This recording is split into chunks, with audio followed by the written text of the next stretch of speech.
let's get talking about some of these images. So right here is your man himself.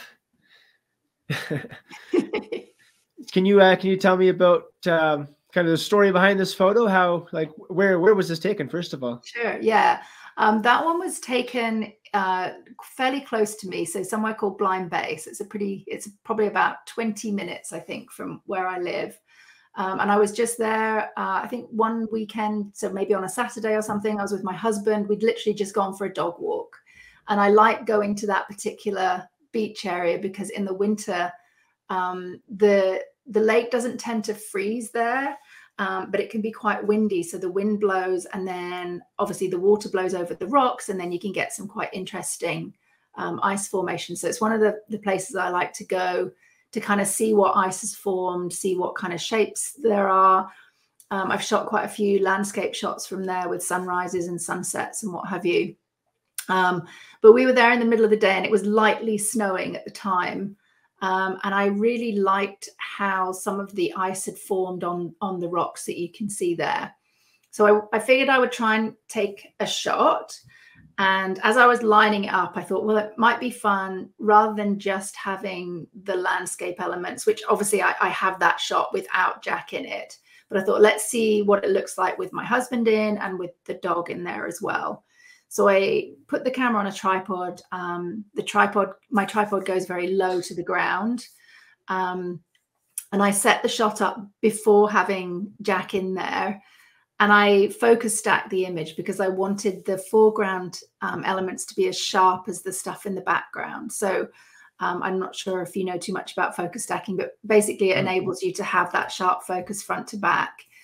So I set the image up, focus stacked, I think about 3 or 4 shots ready. And then I thought, okay, so then we'll bring Jack in and see whether or not we can get him to be in the image. So my husband was with him first. That it was really slippery on top of those rocks. So they're both kind of sliding around up there. My husband we nearly had a divorce situation. He was like, what are you asking me to do? I'm sliding around on here. And then of course, Jack didn't want to be there particularly. You know, he doesn't necessarily, you can't just ask him to sit and stay. He doesn't do that. So he's moving around and howling. And then, you know, my husband got off so that it would just be Jack. And then of course, Jack wants to get back off because he's got back off. So it was a bit of a, you know, toing and froing situation. But eventually Jack was on the rocks, and then literally for like a couple of seconds, he sat down and then, you know, looked around, and I snapped a shot. So it's always a really fast, you know, situation. And then he's always on a leash because he tends to not really listen, and he can just disappear at any moment. So I always clone his leash out of the images. I have a Siberian Husky, so I guess kind of closely related. So I understand the craziness of them. And every time we try to do a family photo and include her, like she'll sit there, she'll be fine. But as soon as you're about to set up the camera, that she'll like literally turn around backwards. Yeah, totally. Yeah, he's exactly the same. So it's always just, you know, you might get a shot, you might not get a shot. You have to be really quick.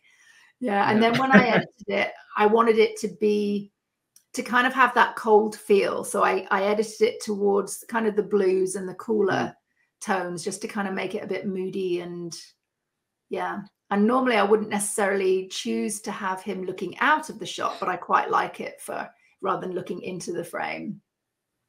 You do a lot of color grading? Yeah, I mean, I do experiment with it a little bit with some of my images. Yeah. I was just watching, I was just going through your Instagram and watching one of your reels where you had the girl with the red hair on top of, like, you're standing on the stump, and it was like cracked dirt underneath it. Yeah, that one I did change. I changed her sweater because I wanted it to kind of be cohesive with the environment. So that one I did change. I mean, I don't tend to do that much normally, but for that particular image, I did change that. Yeah. Nice.